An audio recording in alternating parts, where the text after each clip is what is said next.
Bonjour, je m'appelle Beth. Come with us to Lego Paris.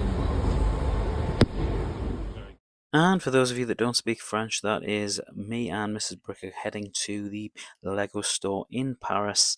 And there's one or two of them, but this is the one that we ended up at. And I thought I'd take you around. We did make a couple of purchases, and there are some cool things to be seen in this Lego store. Lots of brick built builds, including the Notre Dame next to the regular Notre Dame that you can actually buy. And a very impressive display at this particular Lego store. We did, however, go to the Disneyland Paris Lego store as well, and I'll cover that in a sort of haul video tomorrow that you'll be able to see on the channel.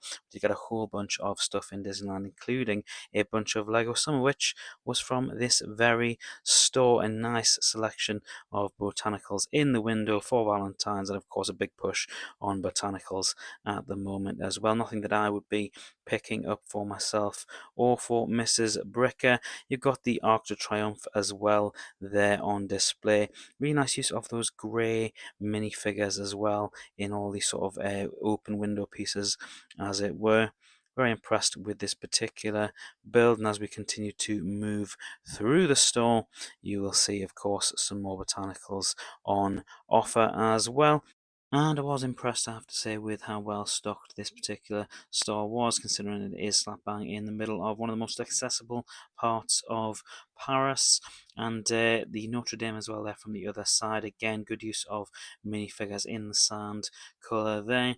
And a huge build. I can't quite remember just how many pieces went into this particular build, but it is gigantic, one of the biggest ones that I have seen in store. They actually had an Eiffel Tower out that you could purchase as well. I know they're sort of scarce and slightly difficult to get a hold of.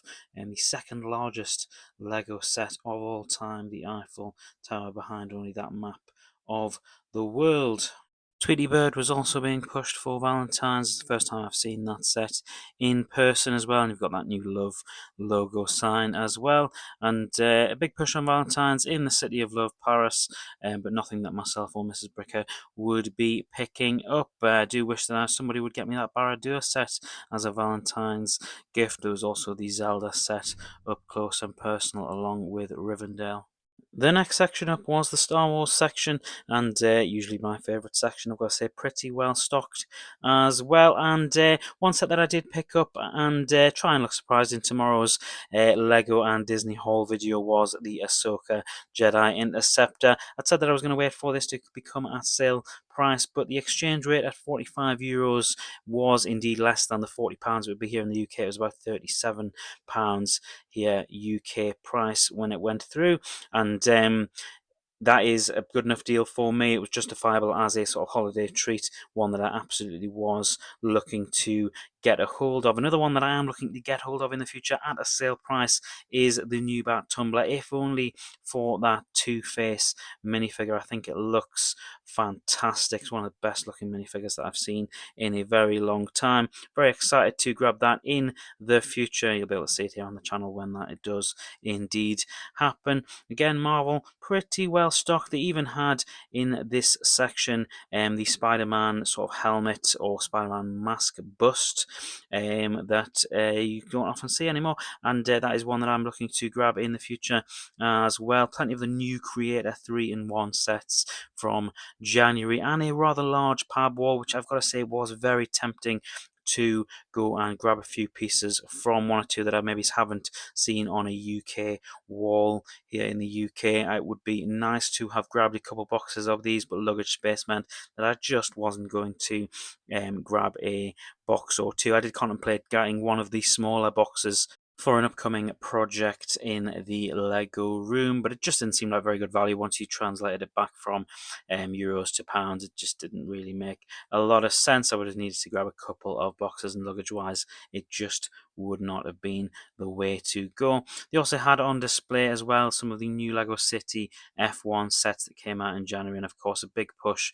in the magazine that was there for the sets that are coming out in March as well. All of the F1 teams that we will be be able to see in the coming month. And on to my favourite or next favourite section, which is the Lego Harry Potter section, and a rather inaccurate lore scene there with Voldemort and Harry having a duel inside Malfoy Manor, but I will let it slide.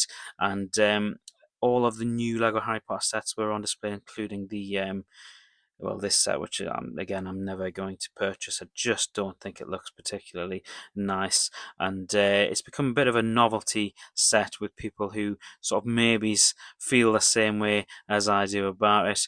The Disney 100 brickheads were quite tempting. There wasn't that much Disney Lego considering, and the Eiffel Tower, the second biggest Lego set of all time, as I said, was on display, and I think they did a nice job. It doesn't look particularly accurate underneath. That is not what it looks like in real life, having been there on the day as well. It's not quite as pretty, not as much shrubbery and lampposts, but it does look magnificent, both in this huge 10,000 piece set and as well in real life. Thank you so much for watching. There will be a whole bunch of Lego and Disney content over the next week or so on the channel. Everything that we did on the holiday, so make sure you are subscribed so you don't miss any of the Lego and Disney goodness coming over the next couple of weeks.